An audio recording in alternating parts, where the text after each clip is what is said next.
Walking through cities of Los Angeles, California in 700 AD, what would you have seen? Los Angeles. A name that echoes freeways, film sets, and flashing lights. But come with me. Back, before the traffic, before the skyscrapers, before even the Spanish missions. The year is 700 AD, and this land, now paved and humming with modern life, was once a thriving network of cities, villages, and sacred spaces, crafted by the Tongva people and their neighbors. People who lived in harmony with the sky, the coast, and the land. Today, we walk through the cities of ancient Los Angeles, California, and discover what you would have seen. Entering Yanga, the heart of Tongva civilization. You arrive in the LA basin on foot, barefoot, or with hand-woven sandals made from yucca fiber. In the distance, you see Yanga, a thriving village near where modern-day downtown Los Angeles now rises. But instead of steel and glass, you find dome-shaped thatched homes called ki'i, woven from willow branches and tule reeds. Lush basin, open grasslands, clusters of homes along a shaded river. Smoke drifts up from fire pits. Children laugh as they chase each other around storage baskets filled with acorns and chia seeds. Women grind seeds on smooth stones, their rhythmic motion echoing under the trees. You are not in an empty land. You are in a world alive with sound, commerce, and culture. The people of the sun and ocean. Introducing the Tongva. The people you meet call themselves the Kij, or Tongva. They are stewards of this land, from the beaches of Santa Monica to the mountains of the Angeles. Each person has a role. Each spirit is connected to the earth. You pass a Tongva healer, her arms painted with sacred patterns, grinding white sage and mugwort. Nearby, a village leader in a feathered headdress speaks with visitors from a coastal town trading shell beads and obsidian blades. Everything is made by hand. Everything carries meaning. These aren't just villages. They are city-states, intricately woven into the land. Coastal settlements. The ocean's gift.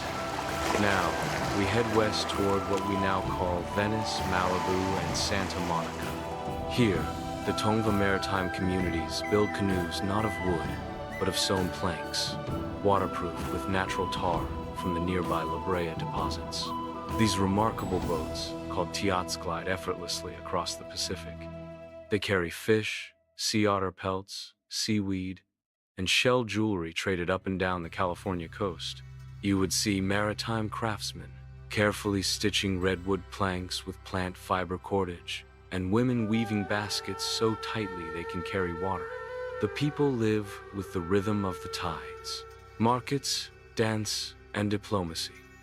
It's late afternoon. The marketplace is alive.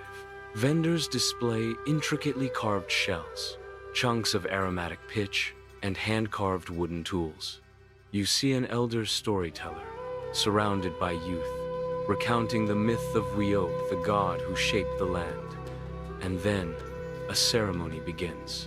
Drums beat, feet stomp the dry earth.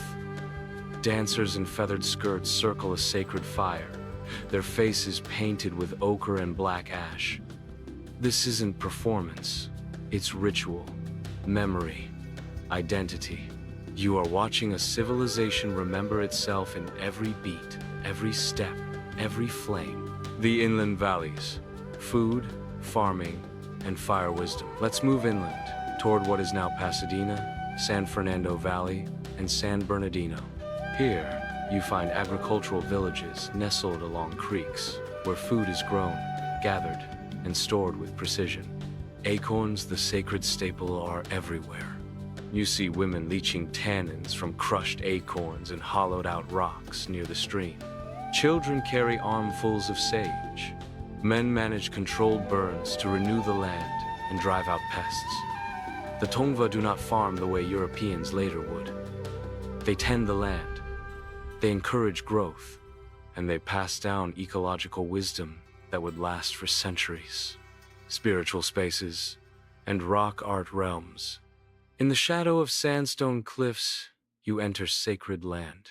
Painted on the rocks are red and black spirals, deer, and human-like figures, some with wings, others with hollow eyes.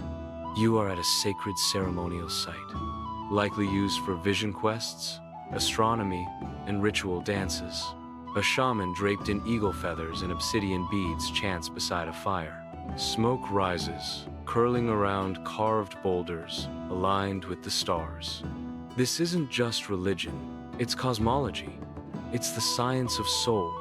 The people of 700 AD Los Angeles lived by the sun, the moon, and the cycles of rain and fire. Channel Island cultures, and the T-Art Highway look west again across the water. The Channel Islands beckon.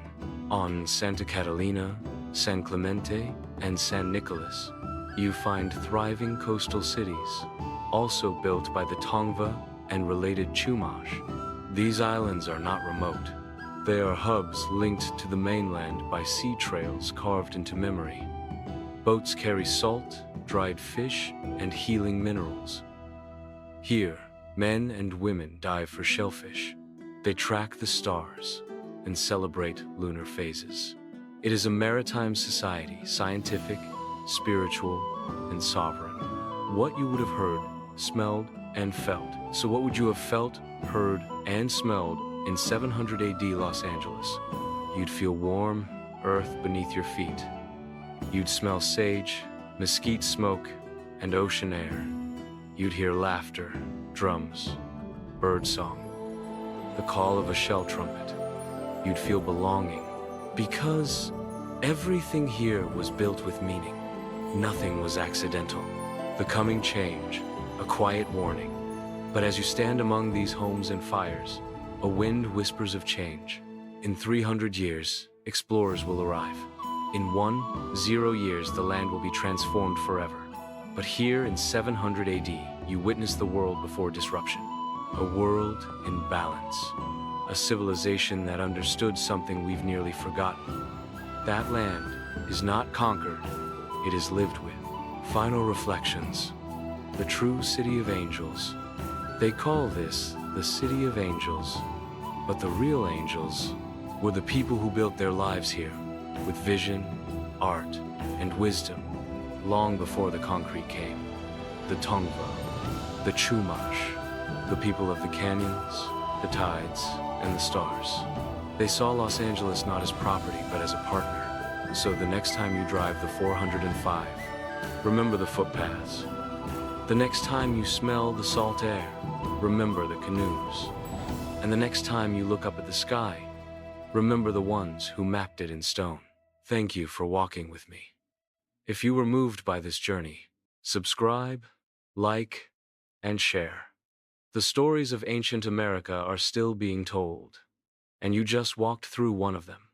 Until next time, I'm Newton Warts, and this was a walk through time. Explore more ancient civilizations. Subscribe. Watch next.